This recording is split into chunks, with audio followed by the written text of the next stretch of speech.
Oke, jadi ini adalah konsep dari digital elevation model atau model digital itu berdasarkan elevasi atau ketinggian ya. Jadi kalau berdasarkan ketinggian itu dalam pemetaan itu terbagi dua jenis, oke. Yang pertama itu garis kuning, ini adalah DTM, Digital Terrain Model. Kemudian yang merah ini adalah DSM, Digital Surface Model. Perbedaan dari kedua ini utamanya itu ada di jenis data yang ditampilkan. Jadi kalau DTM, kita anggap ini kita melakukan pemetaannya, ini hasil interpolasinya. Yang kuning ini adalah berdasarkan survei permukaan tanah ya. Jadi ini permukaan tanahnya. Oke, nah makanya disebut dengan digital terrain model dari terrainnya.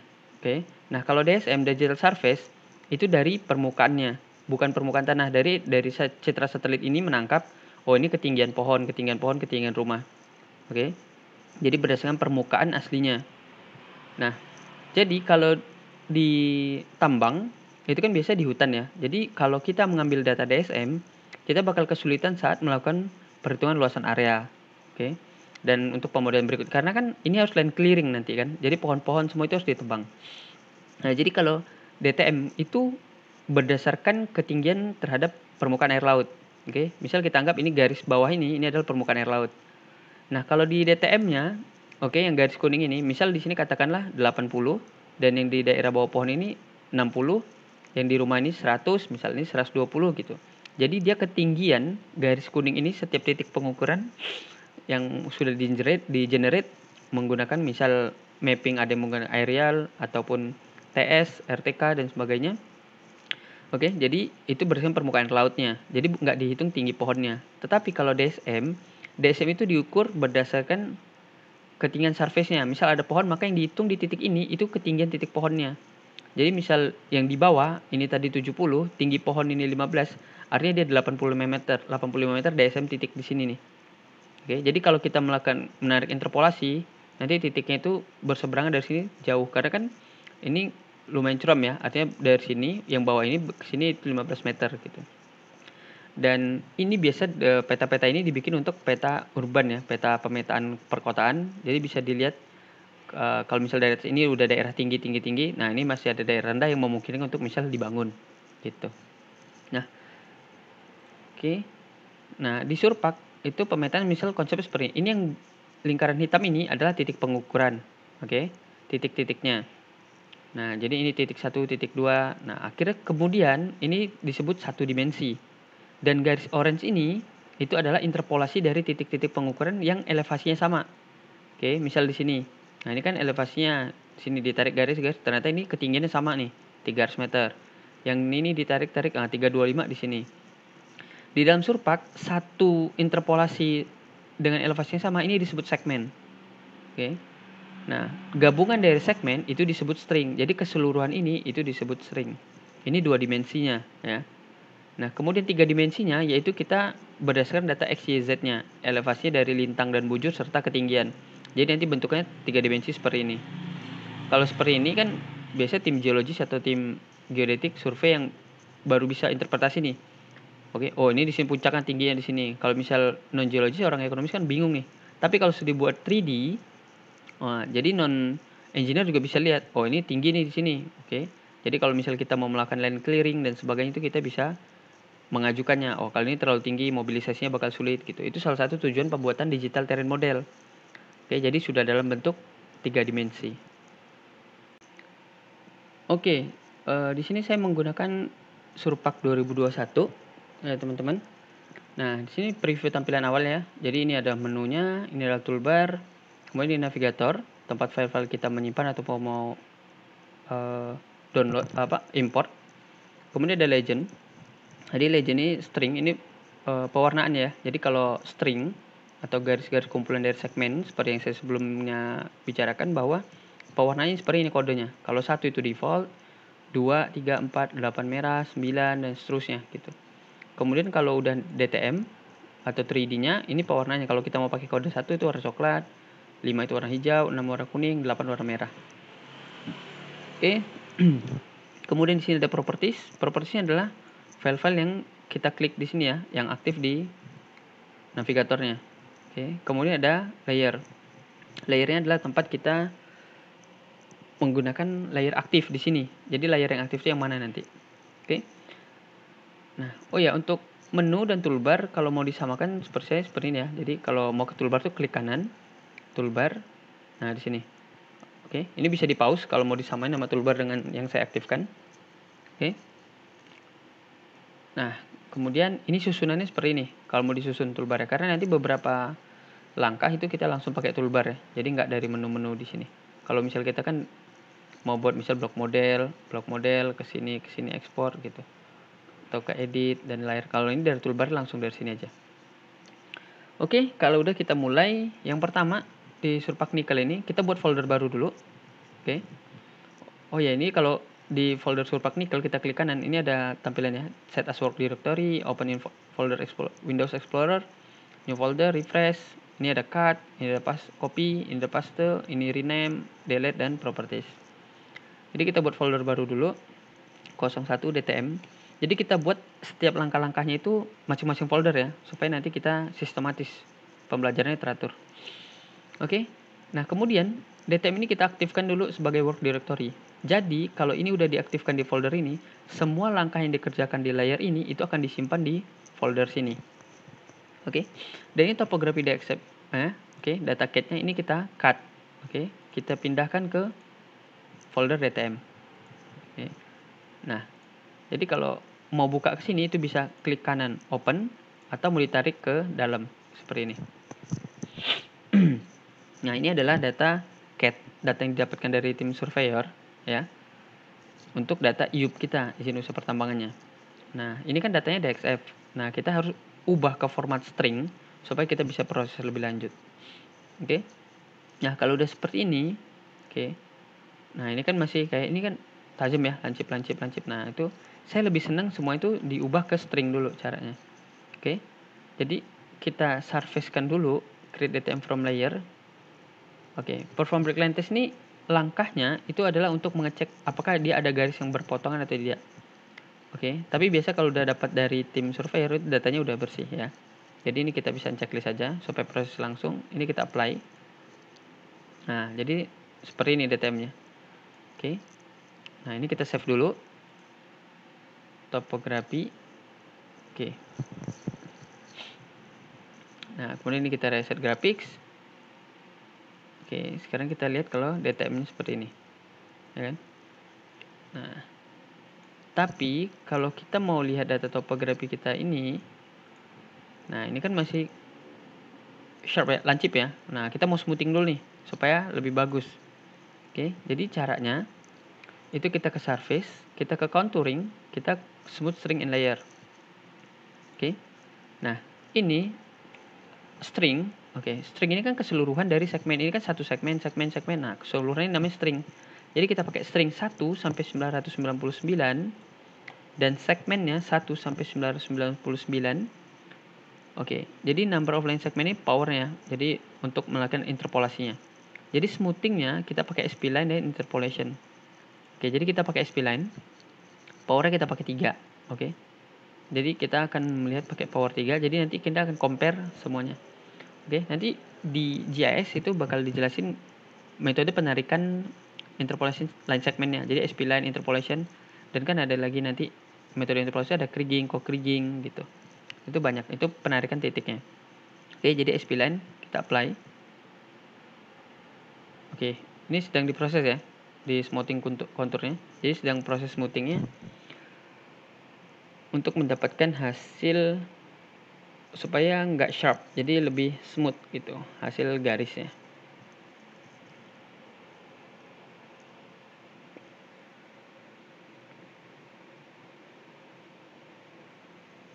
Oke. Nah, kalau misalnya kan agak mendingan kita save dulu. Oke.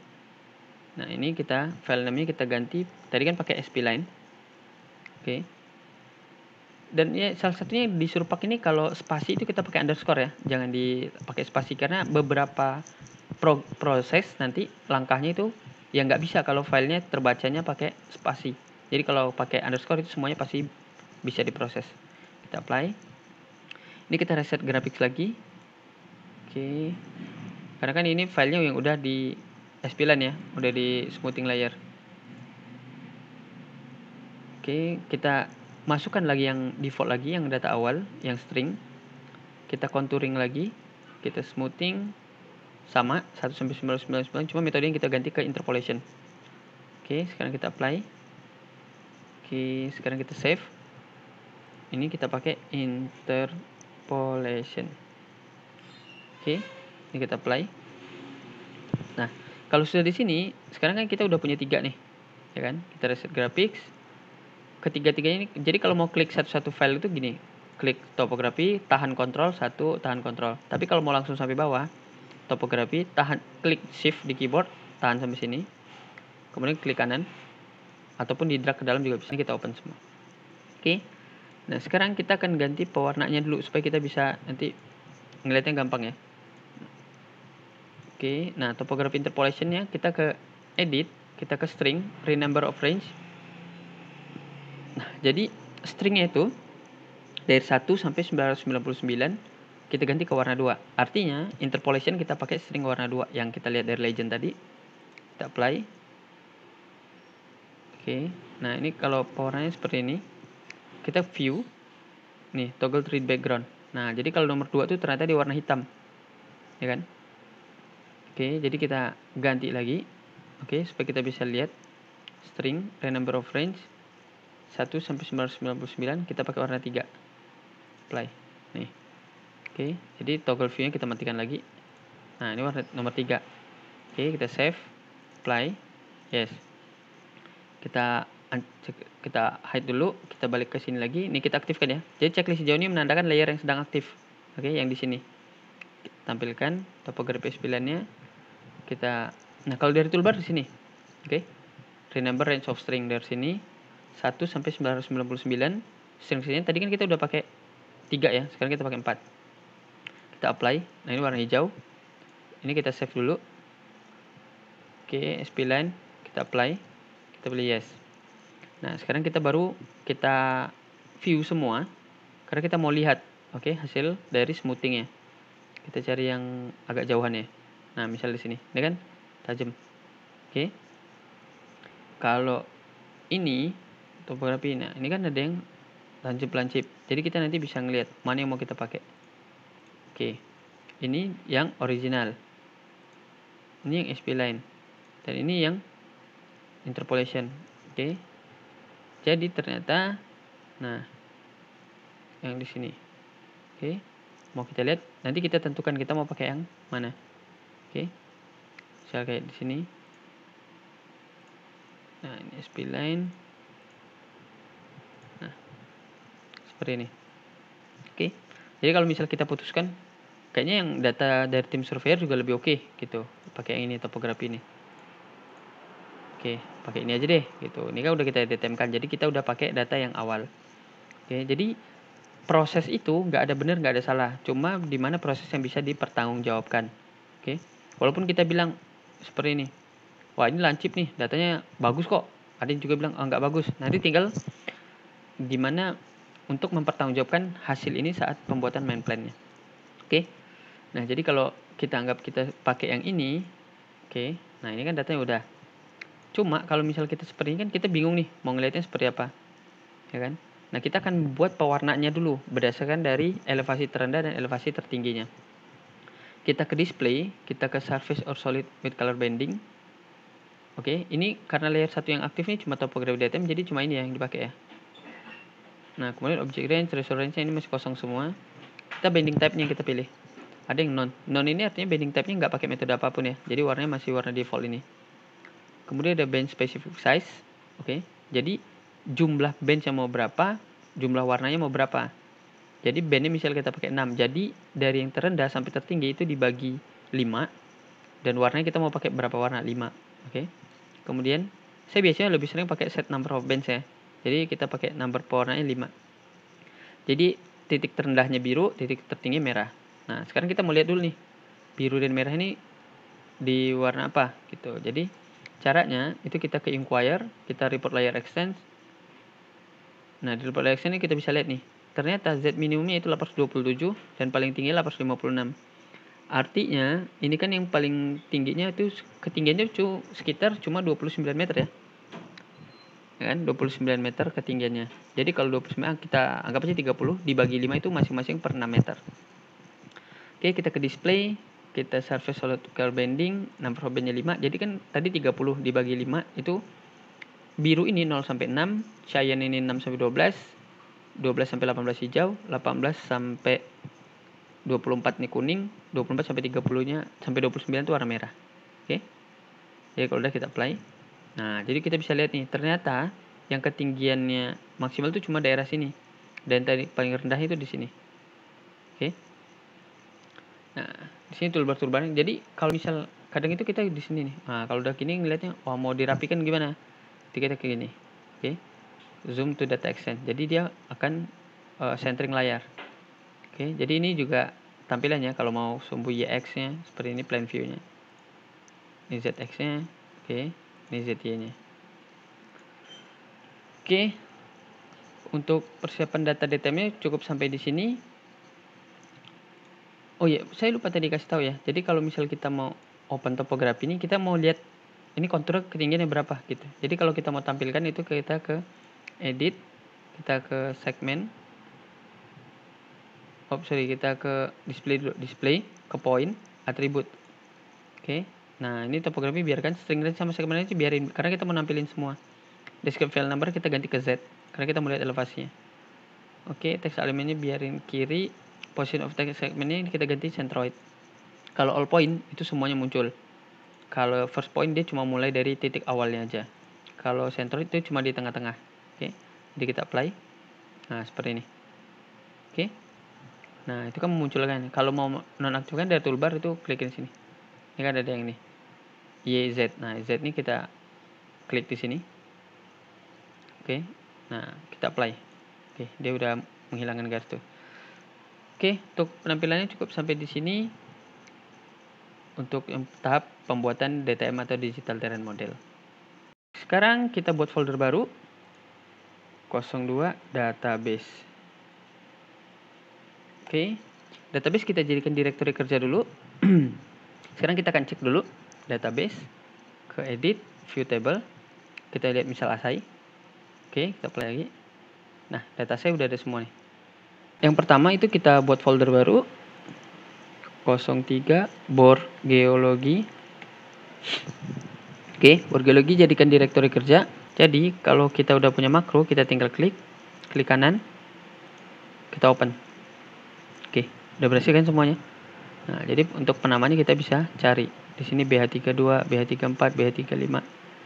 Oke, nah seperti ini.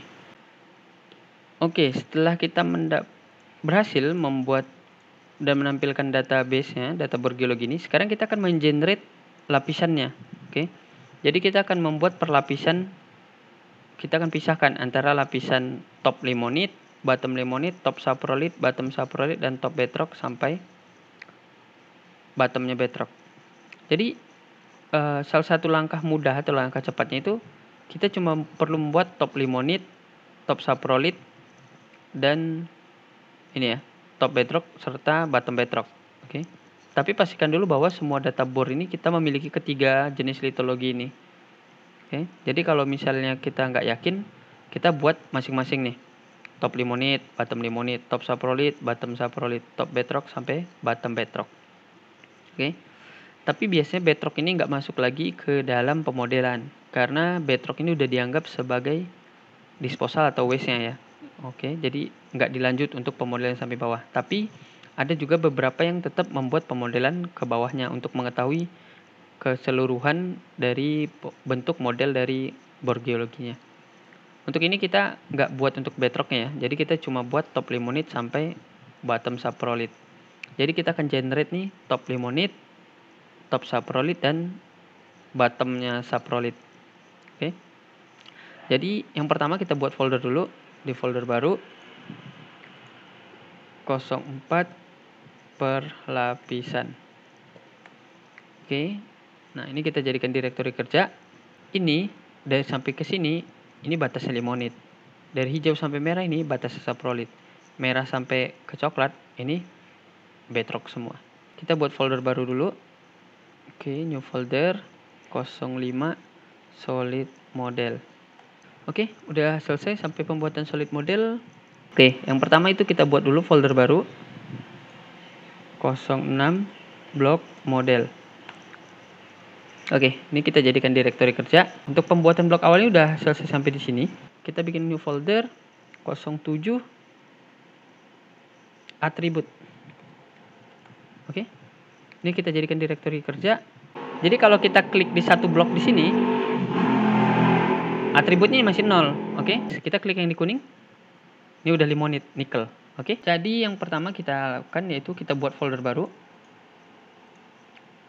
08 composite. Oke. Composite kita jadikan direktori kerja dulu. Oke, sekarang kita udah punya data 2 composite. Buat folder baru dulu. Oke. New folder 09 geostatistik. Oke, geostatistik kita set as work directory.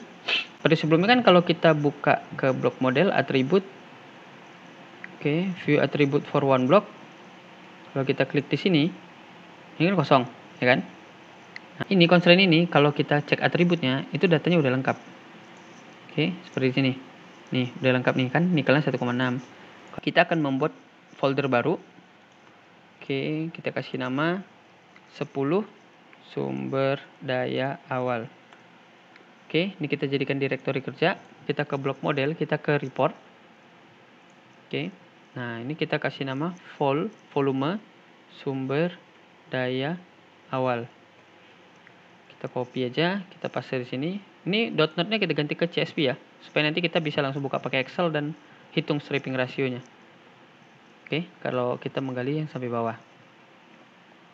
Kemudian kalau kita apply, oke. Nah, jadi seperti ini datanya nih. Oke, kita pakai titik koma. Nah, jadi kalau di limonite dan saprolite, nah kita cuma ambil yang ini nih. Yang pertama itu kita buat folder baru dulu. Pit nickel kita folder 11 pit optimasi. Dan pit optimasi nanti prosesnya kita menggunakan software dari GVA juga, itu software Whittle ya. Nah, sekarang yang pit optimasi ini harus kita ekspor dulu ke formatnya Whittle. Oke, kita ke blok model kita ekspor ke Whittle. Oke, jadi nanti di sini ada file baru nih, pit optimasi mode dan pit optimasi par. Nah, software Whittle kita akan buat create new project. Kita oke. Kita ambil foldernya dulu. Kita foldernya ke pit optimasi. Dah, ini langsung open supaya di save di folder ini, dalam folder pit optimasi. Oke, namanya kita ganti pit optimasi. Oke, pit optimasi di save di sini udah bener. Ini kita next. Karena kita tadi punya blok model yang sudah kita ekspor ke Whittle, jadi kita pakai nih Whittle blok model file import dan parameternya. Jadi kita load modelnya, pit optimasi mode sini kan, shell ini kita ambil di D. Oke, kita ambil di foldernya pit optimasi mode. Oke, jadi parameter filenya itu otomatis bakal di load juga karena kan dia satu kesatuan. Kita next, do not reblock. Oke, jadi bloknya biarin tetap misah sendiri-sendiri. Jadi nggak usah disatuin jadi satu semua. Oke. Kemudian kita next. Kita pakai yang standar aja. Kalau blended nih parameternya itu digabung. Misal jadi nanti ada low grade, high grade itu digabung untuk mendapatkan keuntungan seperti itu. Jadi kita pakai yang standar aja. Bisa dipakai semua blend proses juga, blended juga. Cuma parameternya nggak serumit dari pemilihan blended atau blended proses. Oke. Kemudian next. Kita nggak perlu pakai stock file karena kita fokus di pit optimasi, cuma di pitnya aja. Oke. Kemudian kita next. Nah, objektifnya kita mau fokus di mana nih? Life of mine. Artinya kita fokusnya di umur tambang. Oke. Kalau maximize NPV net present value, kita mau fokus balik modal. Oke, minimize risk. Jadi kita jangan sampai banyak menggali waste tapi orangnya nikelnya dapat sedikit gitu. Jadi kita mau fokus di maximize NPV aja. Karena kita mencari keuntungan ya. Kemudian kita next, prosesnya kita kosongin, kita next lagi. Oke, production scenario kita next. Nah, Ini kita pilih mau pakai yang mana. Kalau schedule, kita ini nggak fokus di schedule, karena schedule nanti kita bakal pakai software lain, yaitu software Geovia Mindscape. Jadi kita fokus bit by bit. Tone and size ini enggak ya, kita nggak fokus di sini. Kalau tone and size ini jumlah tonase, jumlah batu nikel berapa ton misalnya, dibandingkan luasannya, size-nya. Jadi kita fokus bit by bit aja. Kemudian kita next. Nah, sensitivity analysis kita aktifkan. Jadi kita fokus di mining cost, biaya tambang. Jadi kalau kita ini sensitif terhadap mining cost, kalau harganya mahal, maka nanti bitnya dikecilin gitu. Kalau harga miningnya murah, keuntungannya banyak, itu baru bitnya diluasin. Serta mining dilution. Jadi mining dilution ini artinya dilusi itu apa ya? Kayak hambur gitu. Jadi misal kita punya pit, itu target kita tuh 1 juta ton. Ternyata nanti dioptimasi berdasarkan parameter yang lain itu cuma bisa ditambang 900.000 ton. Nah, dilusinya itu 100.000 ton. Kalau sudah ada dilusi, kita pakai mining recovery. Nah, mining recovery ini gimana 100.000 ton tadi masih bisa ditambang. Walaupun nggak semuanya, misal dapat 50.000 ton. Artinya yang tambang kita tadi dari 900.000 ton yang terkena dilusi jadi 950.000 ton setelah di recovery. Oke, kemudian kita next. Oke, stockpile cut off-nya nanti kita prosesnya waktu udah di program ya. Nanti kita cut off. Oke, ini kita next. Dan ini kita finish. Oke, ini prosesnya. Nah, jadi seperti ini. Total itu ada 11.864.000. Oke, keseluruhan ya. Nah, minimum grade-nya itu 0,6 kandungan nikel, dan paling tinggi itu 2,3. Oke, kita next. Oke, bloknya kita biar aja default aja 25 kali 25 kali 10. Frameworknya 114 49 kali 11. Koordinat di sini main azimutnya kita 0 ya, karena kan data kita emang azimutnya 0 dan dipnya minus 90. Oke, ini kita finish. Kita ambil. Sudah selesai. Nah, jadi kita ini dapat 3 jenis pitnya ya. Kita mau lihat nanti hasil seperti apa. Jadi kalau misal udah 3 gini, kita klik sini nih, Start 3D Viewer. Tapi kita save dulu. Start 3D Viewer di sini. Oke, select all, baru kita oke. Nah, baru kita show pit di sini. Nah, di sini seperti ini bentuknya. Oke. Jadi kalau kita lihat outputnya, nah di sini kita mau ngejar fokus yang mana. Kalau misal kita mau desain pit yang pertama, itu kita bisa dapat keuntungan tuh berarti 2 miliar ya, 2 miliar 921.677 dan sekian. Nah, untuk bisa tambangnya itu 3.400 sekian ton. Kita pastikan di sini. Jadi SR.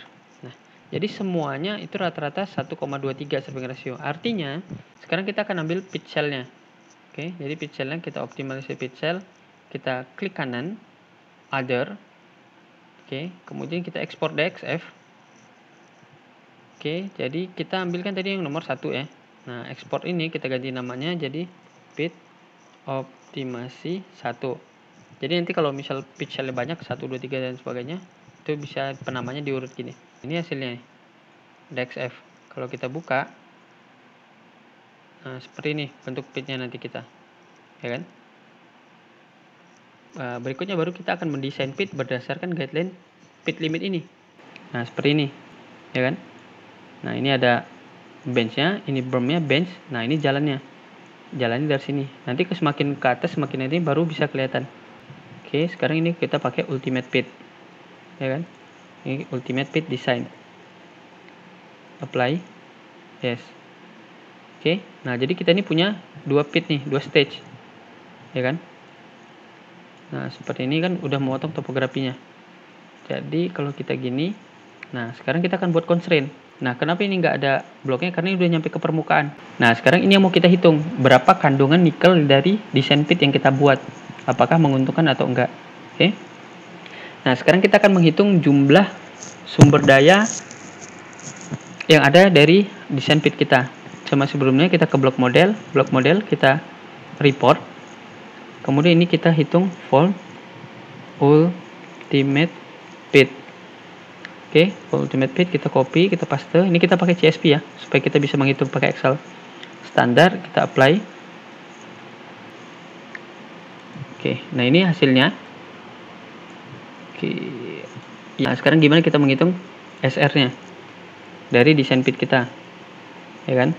SR ini sama dengan, nah jadi kalau kita menggunakan desain pit kita ini,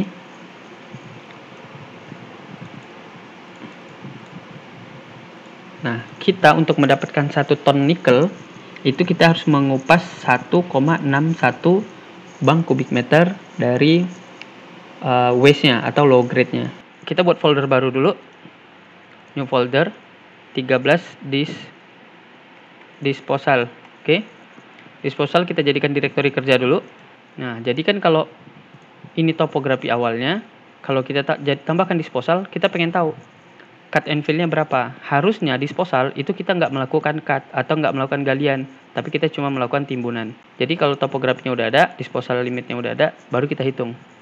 Caranya itu kita ke surface, kemudian ke volume, kita cut and fill between DTM. Karena kita punya 2 DTM kan, DTM disposal limitnya dan disposal topografinya. Oke, kita klik sini. Ini kita formatnya PDF ya, jadi kita buka. Nah seperti ini, ya kan? Nah ini yang benar itu harusnya yang ideal ya. Tapi kalau misal ternyata nanti harus memang ngebentuk lagi, itu baru di cut. Artinya kita cut volume dan cut area ini kita nggak menggali apapun yang di sini. Untuk menjadikan ini kita nggak menggali apapun. Oke. Nah kemudian fill area kita bisa menimbun segini jumlahnya nih, 24.000 BCM. Nah jadi yang pertama itu kita buat folder baru dulu, new folder, kita 14 stockpile. Oke, stockpile kita jadikan direktori kerja. Oke, sekarang kita reset graphics, kita tampilkan yang ini. Nah ini kan yang sudah kita buat ya, volume, cut and fill DTM, kita ambil topografi. Nah lihat kan, cutnya nggak ada, karena kita emang tadi udah yang terakhir kita pakai topografi yang sudah jadi kita nggak menggali apa-apa, cuma menimbun. Oke, yang pertama kita buat folder baru dulu, 15 jalan hauling. Oke, jalan hauling kita jadikan direktori kerja. Sekarang kita akan masukkan jalan gabungannya. Oke, kita jalan gabungan 3 tadi yang kita pakai ya. Tahan kontrol, masukkan ke dalam. Oke, seperti ini. Oke, seperti ini. Nah ini bisa kita lihat bahwa di sini kita melakukan penggalian. Oke, seperti ini. Ini digali kan untuk mendapatkan bentuk seperti ini. Oke, jadi jalan masuk ke disposal. Kalau udah ini kita save. Jadi kita ke surface, ke volume, cut and fill between DTM. Idealnya saat melakukan timbunan dan galian jalan itu harusnya galian itu lebih kecil daripada timbunan. Oke, sekarang kita menggunakan software Manscaped sebagai langkah awal kita untuk membuat main scheduling dan penjadwalan tambang yang efektif ya. Oke, jadi yang pertama ini adalah software Manscaped yang kita gunakan. Yang pertama kita ke skenario, kita buat project baru. Ada 3 jenis project, ada surface, underground, dan surface underground. Karena kita semuanya open pit atau bukan tambang di area permukaan, kita pakai surface. Oke, di sini kita buat pit nickel. Oke. Kemudian foldernya kita pindah ke folder tempat kita buat file yang tadi ya, di Surpak Nickel. Kemudian kita simpan di Manscaped. Oke, kalau udah di Manscaped ini kita oke. Jadi semua proses di sini yang akan kita kerjakan akan disimpan di folder ini. Oke, kemudian kita create. Oke, ini adalah preview untuk import data. Oke, nah jadi yang pertama itu kita akan import data dulu, modelnya kita tambah. Kemudian kita pilih model pit. Oke. Nah, ini model pit yang masih kita gabung ya, belum kita pisah, nanti baru kita tambahkan yang pit A, pit B-nya. Ini cuma kita untuk ngelihat benar nggak hasilnya antara kalkulasi ini dengan kalkulasi yang kita hitung kemarin menggunakan Surpak. Oke, material kelasnya kita pakai material, kita ekstrak dulu. Oke, kita punya material, karakter, volume adjustment-nya kita kosongin, metode untuk spesifik gravity densitas. Kalau mau pakai konstan kita ketik sendiri sini 1,65, tapi karena kita punya atribut kita pilih aja dari atributnya. Oke, kita pilih densitas. Oke, material dan densitas. Sekarang ini kita extract from model pit. Oke, ada nickel ore, ada waste. Oke, jadi nickel ore ini kita ganti warna hijau, waste ini kita ganti warna merah. Oke, Nah, dan ada data quality-nya. Quality-nya kita tinggal export. Oke, jadi kita ekstrak dari model PIT ini. Oke. Nah, kita ada 6. Densitasnya kan kita datanya nggak kita pakai ya, jadi kita bisa remove. Jadi ada 5 data. Nikel, kobalt, ferrobaksi, silika dioksida, dan mangan oksida. Oke, ini udah. Sekarang kita akan validate dulu ke tab validate. Nah, jadi seperti ini.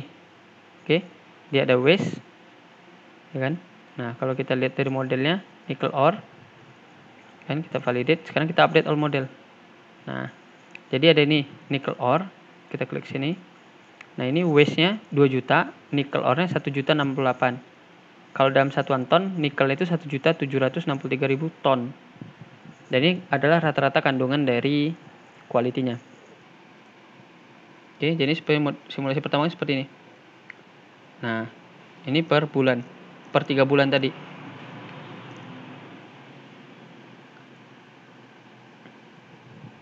Oke, jadi di awal emang stripping ratio itu besar karena kita mulai dari permukaan, dari besar ke bawah. Nah, sampai yang paling bawah itu baru dapat stripping ratio 0,46. Oke. Nah, ini adalah stripping ratio yang ke dalam udah cukup banyak nikelnya. Jadi untuk mendapatkan 1 ton nikel itu harus mengupas 0,46 BCM atau bang kubik meter dari meter kubik dari waste-nya. Oke, jadi ini memang kita anggap itu sebanding ya. Sehingga nanti total dari nikelnya itu di sini 1.700.000. Kalau misal dihitung kan berapa harga nikel, misal harga nikel $10.000 gitu. Kita pakai grade-nya, dihitung grade 60% di bawahnya, karena kan nggak mungkin beli pakai harga jual ya, karena ada HBA, harga batu bara, ada HBA harga batu bara acuan, ada harga harga nikel acuannya yang dikeluarkan dari Kementerian SDM. Oke. Misal harga nikel dunia tuh berapa, itu kayaknya nggak pernah dapat harga yang sama persis, karena kan kita banyak biaya yang dikeluarkan juga. Terus yang kedua, harganya itu terdowngrade sendiri. Yang harga $10.000 per ton itu yang ibaratnya harga yang kualitas super sekali gitu. Oke. Nah, ini untuk report dari penjadwalan tahunannya. Jadi ini adalah SR-nya. Oke. Nah, dari SR ini nanti akan kita bedah itu per 3 bulan, per bulan gitu. Jadi SR 43,68 ini kan artinya banyak banget untuk pengupasan OB removalnya ya. Dan nanti ini dibedah lagi terhadap pit A dan pit B-nya. Nah, kemudian kita akan menghitung juga untuk jalan di sini. Oke. Jadi sekarang create detail hauletnya report nih kita untuk menentukan nanti salah satunya perhitungan untuk BBM dengan desain kita seperti itu. Jadi working directory ini kita pindahkan dulu, kita save ke hasil juga. Oke, kita oke. Ini kita create detail report. Nah, kalau udah kita lihat di Surpak, kita reset graphics lagi. Haulet root. Nah, kita pakai yang haulet detail atau summary. Kita pakai yang summary. Nah, seperti ini. Oke. Nah, ini kita tampilkan dulu. Nah, seperti ini kan per bloknya.